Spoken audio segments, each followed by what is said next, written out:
Morning, welcome back to my channel. We're working on a house.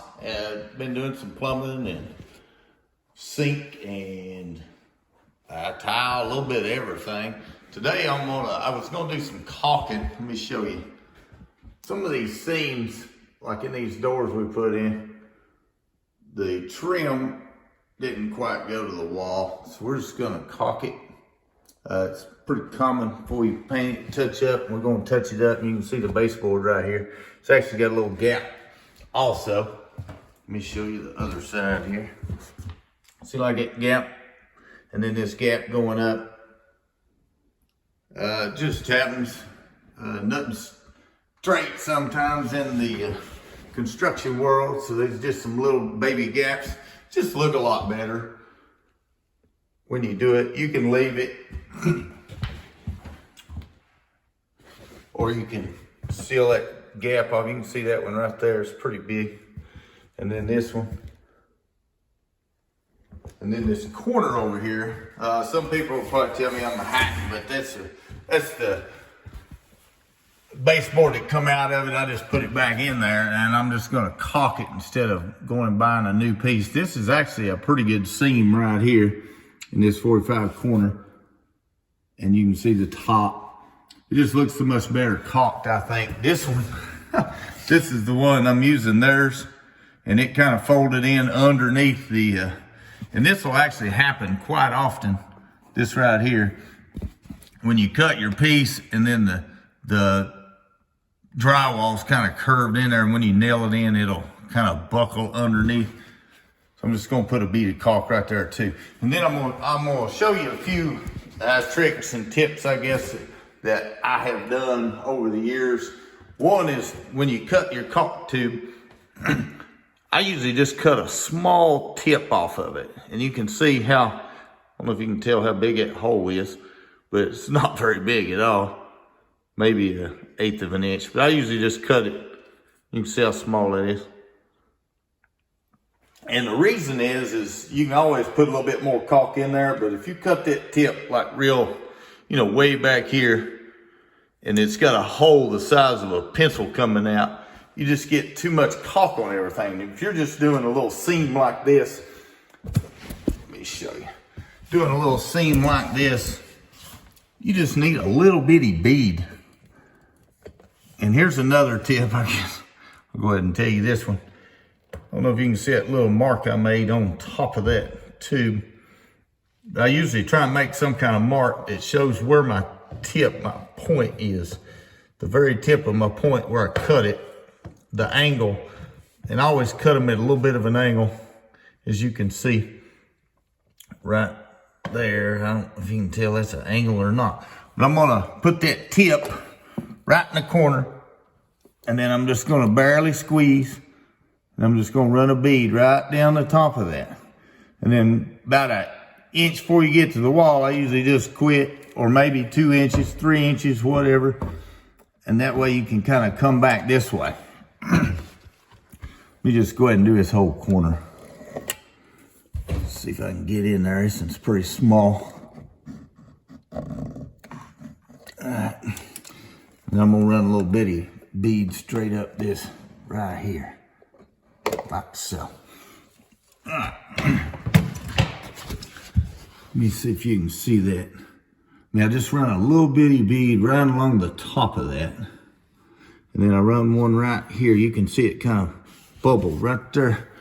You can't hardly tell it, but if you just run your finger like that, you can't even hardly see it. When you stand back here, it just almost looks like there's no gap, no edge, no nothing.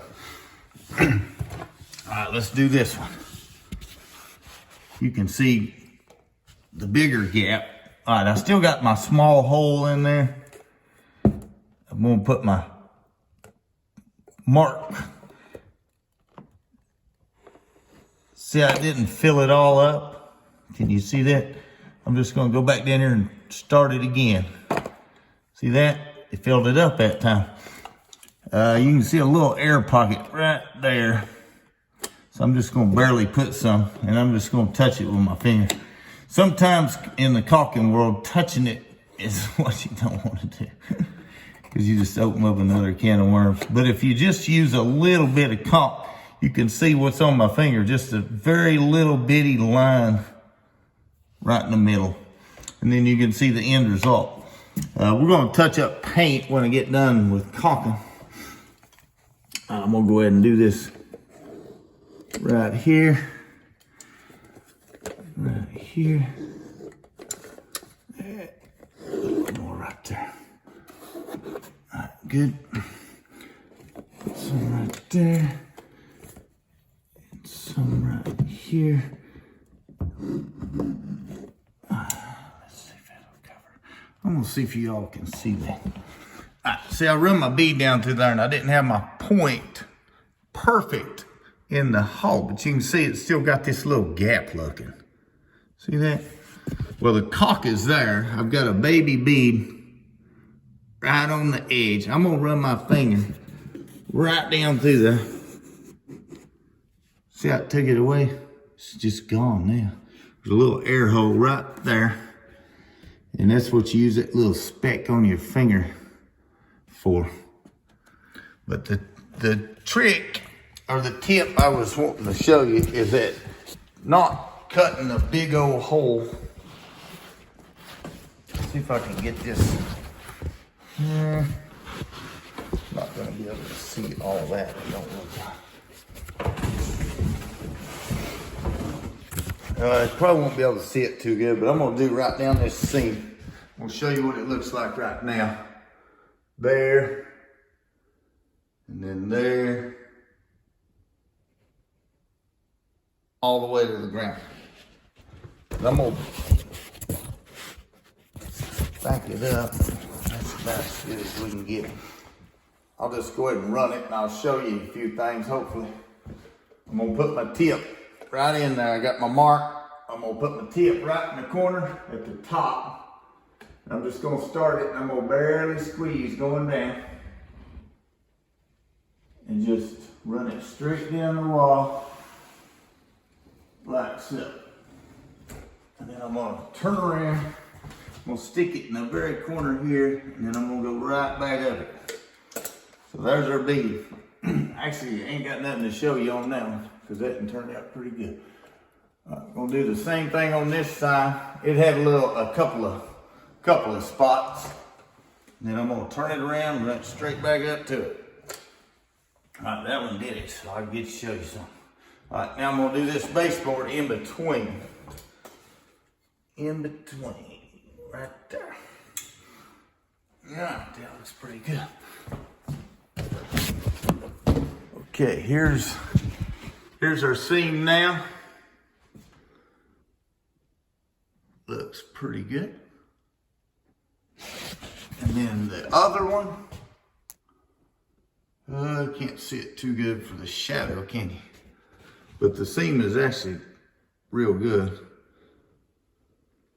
I was going to show you something right here. It kind of got thin on me. I wasn't squeezing hard enough, or I was going too fast. If you go too fast, you'll run into this right here. It runs a thinner bead. Most of the time, this is what I wanted to show you. You can just take your finger. I'm gonna run it from the bottom up. Let's see if you can catch my finger. I'm just gonna stick it right here, and I'm not gonna shove it in there. I'm just gonna kind of drag it right along the end there. See how much I took off? Let me show you. See that little bitty bit? I mean, that's extremely little. Here's what we got left. It covered all that seam up. This is actually covered, it just don't look like it. It's got a little piece of paint in there.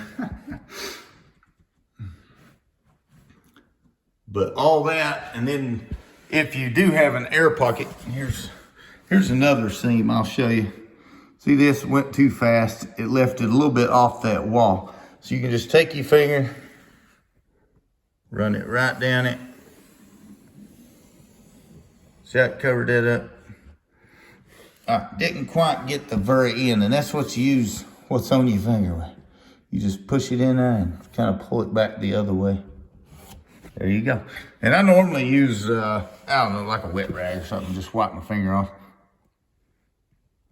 That is a little air pocket right there too. All right, see how I did that? Where's it at? Right there. Just a little air pocket. So we're gonna, a lot of times you can just drag your finger right back over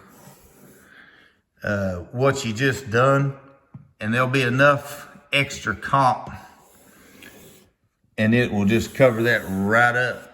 Never even see it. Today, not the case, of course. So I'm gonna take a little bit from the side over here, and I'm just gonna do that right there and just smear it in there. Let's go. But if you use a ton of caulk, so you just got this big old blob on your finger or whatever, and then if you touch it, it really just gets everywhere and gets all over you, all over the wall, all over everything. But if you cut the tip real small, like I just showed you, and let me show you right here. I started right here, and this will be a good example too. See this? There's a pretty big crack right there. So you can see my small, if I move fast, you've seen what it did. It didn't fill it up. So you can actually start and just kind of move a little bit slower. It'll actually put out twice as much. Shoot, I can't hold this thing. I just ain't getting a good angle to show you this one. I was coming down through here, and see how I just kind of slowed down. It fills it up a little bit better. I'm just putting a little more caulk in there is all I'm doing. But I didn't have to use a bigger hole. And then if you want to touch it, you can put that, you can do that. See how that seam looks? It just looks so much better than just a normal. See this, that's the one we just did. And then this is one undone, and you're walking down through here and you just see this kind of a gap between the wall and the baseboard everywhere. And here's one we hadn't done. See that? Well, I just think this looks so much better when you can do that seam right there. All right, hope these tips and tricks help you. Mainly the small hole, and then just barely rubbing it with your finger. Don't press down real hard, you'll just be pulling it out. If it leaves a little air gap, use the little tip that's on your fingertip. And then if it is a bigger opening like we did a minute ago, just either go just a little slower or put a little bit more in there. All right, thank you.